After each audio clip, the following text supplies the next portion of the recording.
where the news comes to talk. It's the Roundtable. Round 1 at 7:45. Round 2 at 8:45. Weekday mornings on Moore in the Morning. On round 1, let's say good morning to Shelley Carroll, Toronto City Councillor. We have Mark Toohey, host of the best show ever. He knows a thing or two about City Hall as well. He used to be Chief of Staff to the Mayor of Toronto.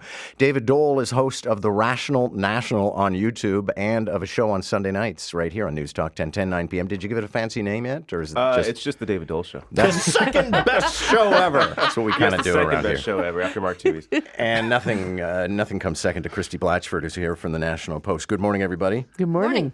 I even hesitate to mention this because I don't know if there's anything new anybody can bring to the table aside from hand-wringing, but here we go.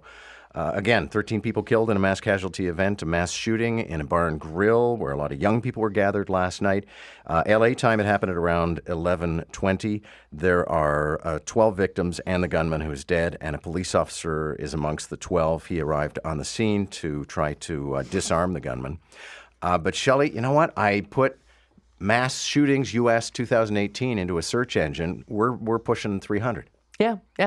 And you know, I say every time there's an incident, somebody get the word to the president, it's the gun, stupid.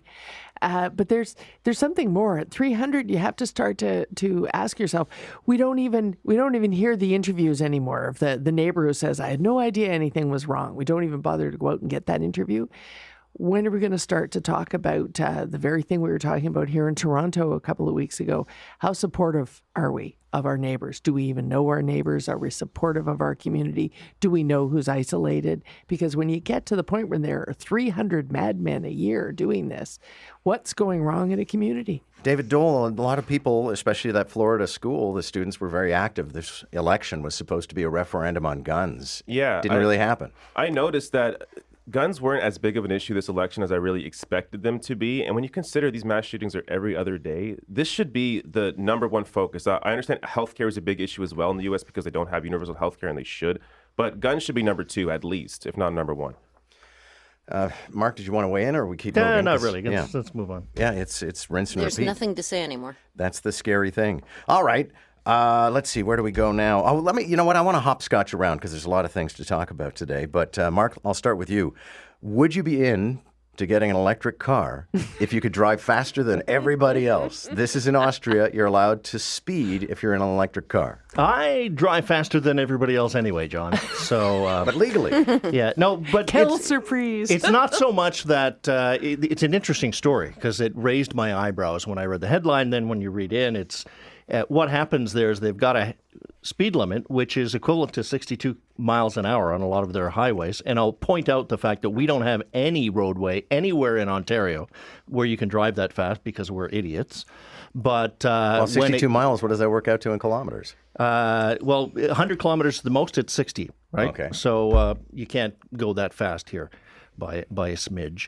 But when it's a pollution day, they reduce the speed limit because cars put out more. That makes sense. If you have a fully electric car, you get to continue driving at the posted limit. So I don't think it's a stupid idea, but I do think it points out the fact that, speed limits are usually a political thing more than they're a safety thing, especially here in North America. Christy, I'm almost wondering, this is in Austria where they do this. Maybe they're just betting that anybody who owns an e-car is going to be some sort of unreconstructed hippie, so they won't bother to speed. That's probably true. I think it's a fine idea too. Though I think the better idea and the more likely face of the future is car sharing. I don't even know why I have a car anymore, and I already share it with my neighbor. But well, we can get into that discussion actually, because that's another issue this morning. And David, you're the youngster on the panel. Research by an American car insurance company finds that people, not surprisingly, spend an inordinate amount of time stuck in traffic, stuck in gridlock. If you add up hour per hour, you spend more time in your car driving than you do on vacation. So if you take a driving vacation, you're a particular sucker. But what they also found was increasingly young people are changing their whole lifestyles so they don't need to own a car. It's too expensive. They're not interested. They'll live downtown. They'll use Uber. Yeah, cars are... Here's the reality. We don't make enough money to afford cars. The only reason I'm able to afford my car is because of help from my family. Otherwise, I wouldn't be able to afford one. So, and also, I'm from a suburb, so cars are more of a necessity where I live. But if you're in the city, you don't really need a car. So if you can get around without it, it saves you a ton of money. Well, and not without its tensions within a city like Toronto. Shelley Carroll, and you know this is a city councillor. David says he needs one because he has to get in and out of the suburbs. But a lot of youngins are moving downtown, living in small boxes, and getting by without the car. Well, many of them are moving into high rises and suburbs as well. I have a lot of young people living along the Shepherd Subway corridor. And even if they do bring a car, they know that they can knock some off of their insurance if they don't take it to work. So, if we can get to the point in our transit network where cars are staying in the garage Monday to Friday, that makes a huge difference. The ideal of getting to not owning a car, I think, is something for the central business district. Speaking of Toronto, Richard Florida, once again, strutting about in sort of his perpetual TED Talk. But he says Toronto is a city-state, and we need to start swaggering like a city-state. Let's start with the man who used to work in the mayor's office. There is, as often is the case with Richard Florida, an element of reason there. In fact, I mean, Toronto's governance system doesn't work very well for a even now with the new council. Even now, I mean, there's the rules of procedure, the powers, the way that they're distributed. There's a problem there that just doesn't serve us well as citizens in a city that with this many people in it. And when you look at the broader region, it's doubly so. The problem with Richard Florida is he's a man who's never lived outside of his own brain. And he doesn't have a clue how to apply his theories to the real world. He's never met an actual human being who's ever had to work for a living and suffers from the angst of living with far less income than they have expenses. He's a great theorist, doesn't know how to apply anything. Go ahead. I think Richard Florida is actually a brilliant guy, and he does understand the issues with income. Well, if you go through his analysis, he talks about how half the city makes $30,000 a year. Now, that's ridiculous. So he talks about the need for affordable housing. He talks about the need for better transit because people can't afford cars, for example, or can't afford the congestion. 10,000 other people who talk about the same things, frankly. Sure, but I think he's a smart guy on this. He did make one great point yesterday, and it's the last sentence in this article, and it's a message to council. Sadly, I was the only counselor in that room yesterday for such a conversation. But here's the thing. If we get one thing right with this new 25-member council, it's not enough to just make decisions that are about both the suburbs and downtown and considering them as a whole. We have to start communicating that way. We have to get rid of the divide that exists among Torontonians. Oh, you're doing that thing and it's for downtown. Do something for me. We've got to start to make it clear to people that in the big decisions, the expensive decisions, we're doing them for a whole that includes both the suburbs and the downtown. And that has to be clear to people. And I should add, I shouldn't be participating in the pile-on. I'm a big fan of Richard Florida's, and he and I are on the exact same page when it comes to city-states. The future of the world is cities, not nations. Let's listen finally to the wonderful audio from the press conference that happened at the White House yesterday, the exchange with reporters. I think it's more fun, instead of the raw audio, to play a version of it from the James Corden show. Sit down. I didn't call you. Excuse me, I'm not responding to you. I'm talking to this gentleman. Will you please sit down? You rudely interrupted him. That's such a racist question. Quiet. When you report fake news, which CNN does a lot, you are the enemy of the people. I think he's taking losing the House very well. Exactly. For a guy who's dodged the draft 5 times, Trump sure seems to love combat. This is the thing about Trump, though. Sure, he's incredible on Twitter, but the material really comes to life when he's performing it live. I don't know who wants to go first. I mean, maybe, Christy, I'll start with you. The media can sometimes be very precious about their role in society. I mean, this one reporter is being kicked out of the White House, but there are 100 others, so it's not like it's a complete media blackout. But that also, watching Donald Trump yesterday, I couldn't help but think of Mussolini, the whole strutting around the podium, the jutting out of the chin, the permanent scowl. The finger pointing. Oh, exactly. And sit down, shut up. Yeah, look, he's not the king, He seems to be under this misgotten impression. I thought it was a disgraceful performance. And yes, the media is generally a pain in the ass. Everybody grants that. But you don't, in a climate such as the one that exists now, where actually CNN was one of the recipients of the pipe bombs that didn't go off, thank God.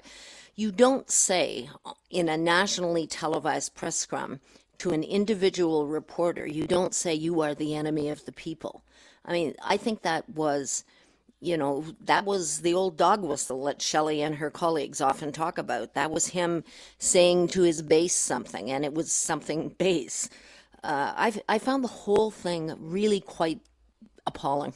David Dole, there's the added drama that the White House press office has taken away Jim Acosta's press accreditations. He can't come back to the White House while insisting that he assaulted the woman who tried to take the microphone away from him. Not. I've watched it frame by frame, and they touch once, and it's accidental, and it's their forearms coming together like a couple of kids doing a high five. Yeah, their claim there is completely ridiculous if you watch the video. And if Trump has one ability, it's his ability to distract. So Jim Acosta's question to Trump before Trump freaked out was about the caravan and Trump's fake news about the caravan. Now, Trump was being pressed on it, and he couldn't, because he had no actual answers to respond to Jim Acosta. He began to distract and talk about how he's fake news and all this. And that gets all lost in this entire thing. The issue of the caravan, funny enough, was barely mentioned on Fox News the day after the midterms because it was never really an issue. It was just an election issue to get people out to vote because of fear. So because Acosta was pushing on that point, Trump then distracted by doing his whole performance. Mark, you've had some firsthand experience in this, having worked for a mayor who was controversial. But the problem always was, and continues to be for some members of the Ford family, is that when somebody asks a legitimate question that makes them unhappy, they insist that that reporter is doing something wrong. Yeah, although I'll say, I'm not a journalist, so I don't come at it from that perspective, and I don't have the benefit of that experience. But I think this was a win for Donald Trump because nobody expects more of him. But people do expect more of the journalists. And I think CNN's handled the Jim Acosta situation poorly from the get-go because Jim Acosta goes to those press briefings not to get information, but to rile up the president. It's the media's job to press. Yes, no, I know that. But he's not doing it to press him for an answer. He's doing it to press him for the display that we saw yesterday. And I think that does a disservice to the viewers of CNN who legitimately want to know the answer. And he just creates the circus. The president is going to be the president, and they can't change it. So should they not ask questions? No, but they should change the reporter from an antagonistic one to one that's going to press him on an questions. issue. No, that's not true. That is not true. There are multiple angles of that exchange, which I think perhaps the president didn't realize there would be. He thought he could lie about what happened. Yeah, doesn't know he's on television yet. I think he thought he could lie about what was happening because Jim was in the front row. But there are multiple angles. Jim had a singular point, the caravan, that he wanted to ask a question about, and he simply stayed on point. That's enough. All that happened. I don't think he was there to get an answer. I think he was there to create a scene, and he accomplished what he wanted, but I think it was a stupid thing to want. That's enough. I think Mark is not wrong. I gave up watching CNN about a year ago. I did. All right, we got to call it there because we are, as Donald Trump would say, that's enough. That's enough. Catch the Roundtable. Round 1 at 7:45. Round 2 at 8:45. Weekday mornings on More in the Morning. In-depth radio. News Talk 1010.